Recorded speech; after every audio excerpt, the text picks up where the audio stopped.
إلهي لا تلي الفردوس أعلى فلا أقوى على نار الجحيم.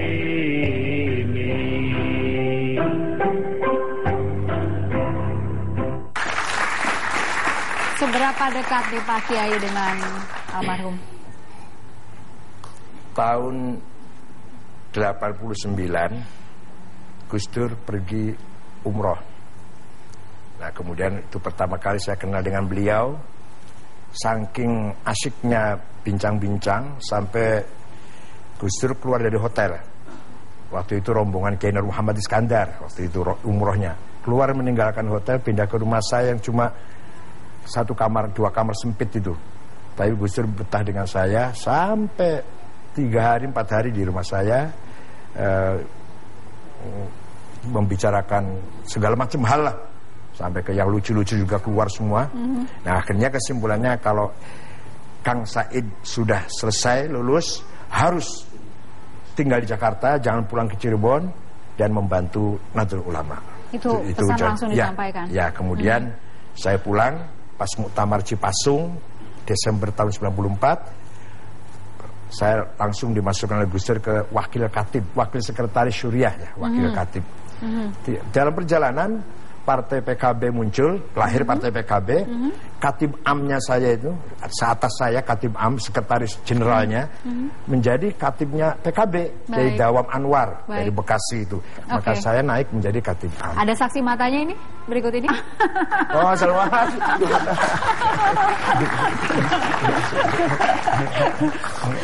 Iya, saksi mata ya Pak Kiai ya. Iya. Gimana ceritanya waktu itu Pak? Jadi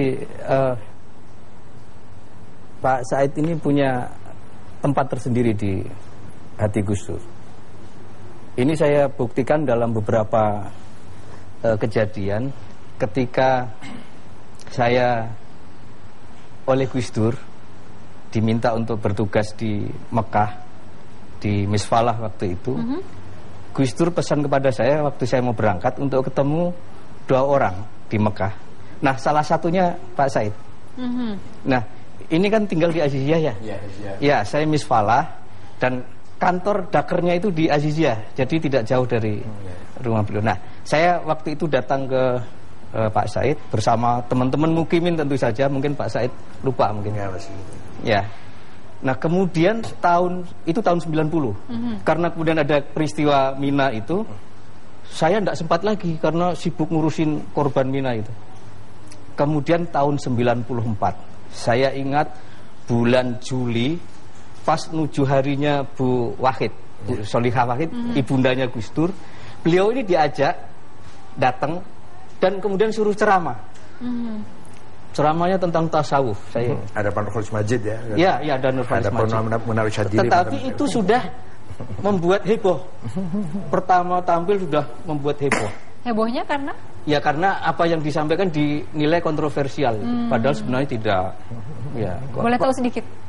Ya seperti yang akhirnya kan meskipun ngomong soal tasawuf kan akhirnya sampai ke Syiah segala macam itu. Penghormatan kepada keluarga Nabi gitu loh, ada anak cucu Nabi. Nah itu yang dinilai kemudian sebagai Syiah. Nah inilah yang kemudian Pak Said itu sampai diadili ya, dibanggil oleh kiai-kiai soal Syiah itu. Ya tetapi kemudian diantar oleh Gus Dur, diadili ya tidak ada masalah. Itu tahun 94 bulan Juli. 94 sudah bikin heboh begitu ya? Ya. Sampai 2015 masih bikin heboh juga. Saya buktikan juga tempat khusus di hati Gus Dur itu waktu 98 tadi seperti diceritakan. Katib amnya terpilih menjadi sekretaris Dewan Syuro DPP PKB. Ini Gus Dur langsung mengusulkan kepada Kiai Ilyas Ruhsyad sebagai penggantinya Kiai Dawam Anwar itu adalah Pak Said Akil.